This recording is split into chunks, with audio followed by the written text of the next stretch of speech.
Filters are commonly used as an intermediate stage in an electrical system to remove undesirable components from an input signal before the signal is applied to a load. Unfortunately, the behavior of passive filters is affected by the load circuit, so connecting your load to the filter changes the filter characteristics. Active filters, generally implemented with operational amplifiers, avoid this issue by isolating the load from the filter to some extent. This video covers analysis of active filters. Active filters, as you would expect, are filtering circuits containing dependent sources. For us, these dependent sources are created with operational amplifiers. Analysis of active filter circuits is consistent with the analysis approach we use for passive filters, except that we'll also apply the rules governing operational amplifiers.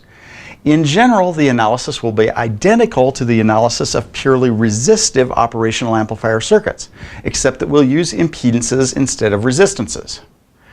This means that when analyzing active filter circuits, the first step is to convert the circuit to the frequency domain. Circuit elements will be represented by their impedances, and the signals in the circuit will be phasors. Since we're interested in the response as a function of frequency, the impedances and the phasors will use frequency as their independent variable. After this step, analysis proceeds according to our usual approach for operational amplifier circuits.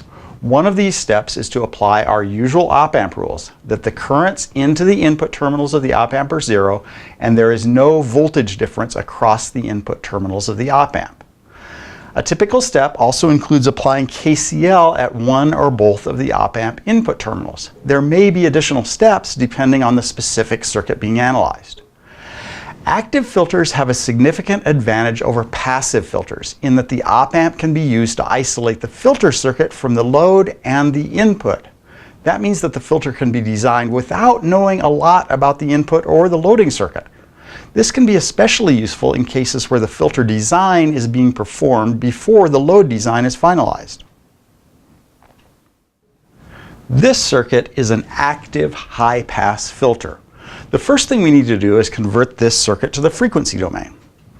In the frequency domain, the voltages V in and V out becomes phasors, and the resistors and the capacitance are represented by their impedances. If I call this my reference voltage, 0 volts, the op-amp rules say that these two voltages are the same, so this is also 0 volts. Now I'll do KCL at this input terminal.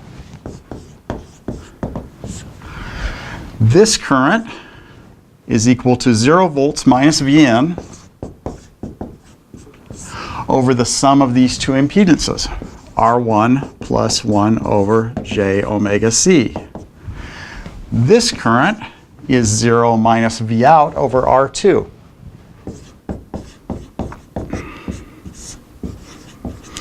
Those are the only two currents at that node, so they sum to 0. Now let's take V out to the other side and multiply through by R2. That gives us V out as a phasor is equal to minus R2 times Vn as a phasor over R1 plus 1 over j omega c. If I multiply top and bottom by j omega c, that becomes minus j omega c R2 over j omega c R1 plus 1 times Vn. This is the frequency response of our circuit. Let's take a look at how this behaves at low and high frequencies and what its cutoff frequency is now.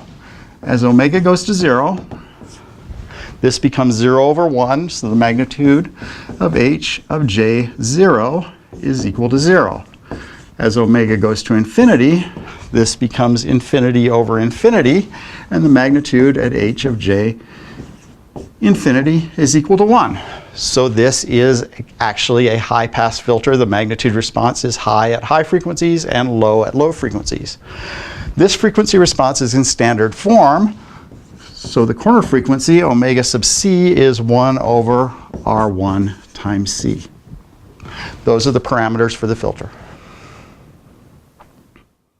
Active filters have a major advantage over passive filters in that they isolate the load from the filter itself. Active filters also have a disadvantage in that they, unlike passive circuits, require an external power supply.